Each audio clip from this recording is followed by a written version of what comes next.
So Josh, I suppose it's not quite what you used to seeing boxing on in Scotland. Normally you're here fighting yourself. Just what's it like watching from the sidelines? I like it watching from the sidelines. It's good, you know. You get the chance to be a fan and just enjoy the boxing, you know. Obviously when it was me, you're in the mix doing all that, and then you've got to go to the gym and then go lose the weight and watch what you're eating, and then go to bed early, make sure you get a good sleep, chuck the missus and that through the other rooms so you can get a good quiet night's sleep and all that kind of stuff. And then you're watching your weight, you're a bit grouchy, you're a bit grumpy. So yeah, that side of it I don't miss. The other side of it I really miss. You know, the fighting, the sparring, everything about it. The fight week, getting up there and talking shit to the opponents and getting in their heads, fucking with them a little bit. So yeah, I miss all that kind of stuff, the excitement of that. But the other stuff, getting up early in the morning, going runs and killer runs and killing your body and dieting and making weight and that kind of shit, I don't miss. So yeah, I don't miss that kind of stuff. How have you been coping with that kind of side of, because I suppose I was an amateur boxer and even nowhere near the level of you, but once you stop it, nothing ever fills that gap. It's no one will ever know that. But I've had my ups and downs because it's still quite raw, really. You know, I knew I was coming to the later end of my career anyway. I was only going to maybe have 1, 2, maybe more fights. So I knew I was sort of coming to the last chapter. But to be kind of halted, kind of like cutting down straight away like a shutter, you know, because of my eye.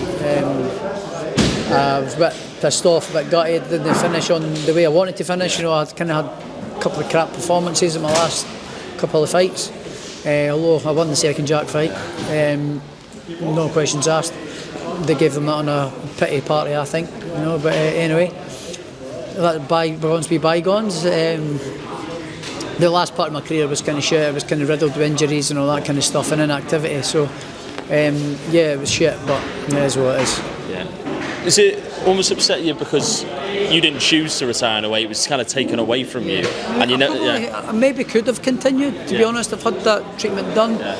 I maybe could have continued, but what I got told was pretty scary. The injury that I did have, like tears in my retinal tissue. So.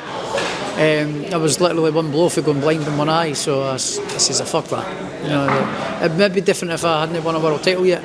I'd just say, I'm going to keep going. But I've been there, done it, wore the 4 t-shirts, you know, fought at the O2, boxed in Madison Square Garden, boxed in Las Vegas, become undisputed world champion.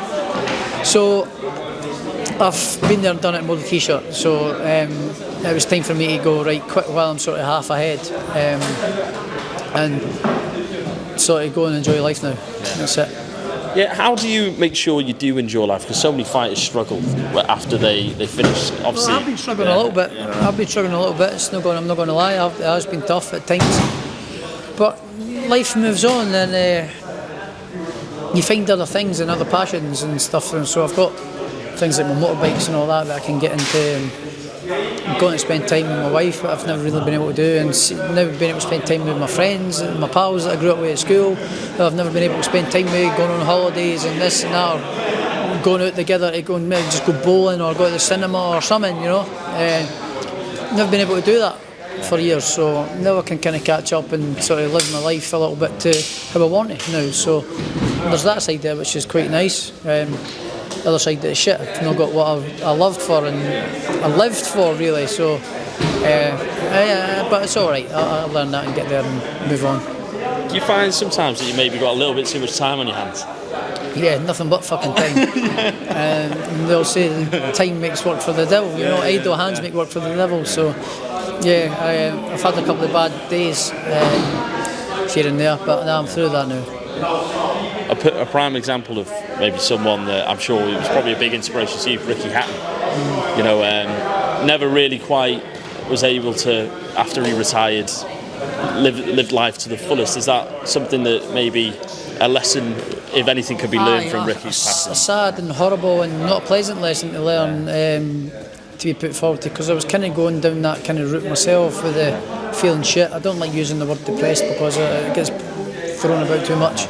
But I was in, let's say, just a hole, really, you know, feeling shit. feeling down in the dumps and feeling that I'd been ripped away from me and nothing left to live for and all that kind of shit. So